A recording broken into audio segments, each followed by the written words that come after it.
Attachments. Capsule of shoulder joint is attached on the anatomical neck, but medially it is lower by 2 to 2.5 centimeters. Lesser tubercle. The multipennate subscapularis arising from subscapular fossa is inserted into the lesser tubercle. It forms anterior relation of shoulder joint.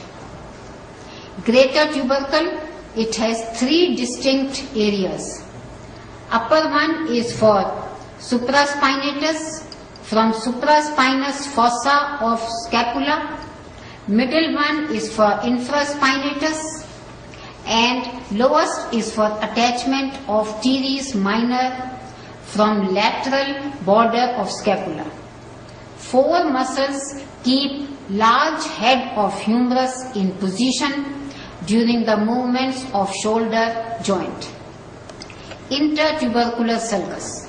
Lateral lip gives insertion to the pectoralis major muscle. This is a bilaminar insertion.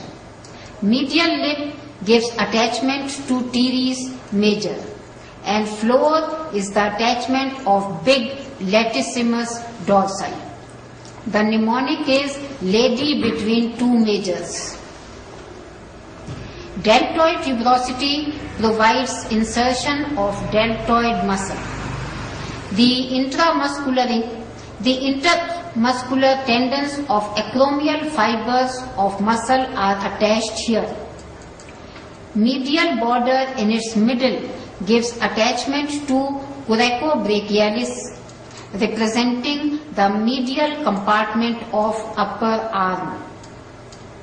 Anterior surface in most of its part gives attachment to chief flexor and prime mover of elbow joint, the brachialis muscle. Posterior surface in upper part gives attachment to lateral head of triceps brachial. Most of the posterior surface gives attachment to large medial head of triceps brachii. In between these 2 heads is the oblique radial sulcus containing important radial nerve and profunda brachii vessels. The third long head is from infraglenoid tubercle of scapula. Triceps brachii is the chief extensor of elbow joint. Medial epicondyle gives attachment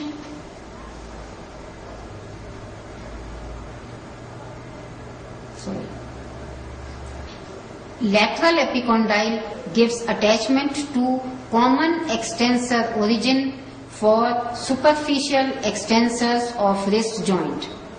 Upper 2/3 of lateral supracondylar ridge gives attachment to brachioradialis for partially pronating and partially supinating the forearm. Lower 1/3 of lateral supracondylar ridge gives attachment to extensor carpi radialis longus muscle. Lower 1/3 of lateral supracondylar ridge gives attachment to extensor carpi radialis longus muscle. Medial epicondyle gives attachment to common flexor origin for the superficial flexors of the wrist joint.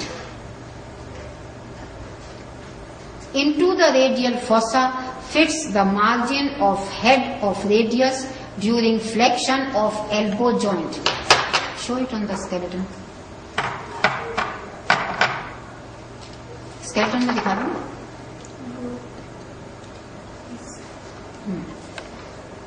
Into the coronoid fossa fits the edge of coronoid process of ulna during flexion of elbow.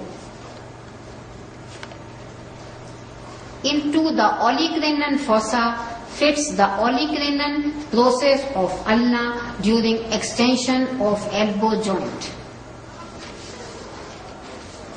The axillary nerve and posterior circumflex humeral vessels are related at the surgical neck of humerus. दिखाओ पीछे बना हुआ है. Radial nerve and profunda brachii vessels are lying in the radial sulcus. Ulnar nerve with the superior ulnar collateral vessels lie behind the medial epicondyle. Pressure on the ulnar nerve causes tingling sensation in the forearm. One feels like laughing. That is why medial epicondyle is called the funny bone and the whole bone is called humerus. Of supraspinatus from suprascapular fossa to the upper impression on the greater tubercle of humerus. The infraspinatus arises from the lower infraspinous fossa, gets inserted into middle impression on the greater tubercle of humerus.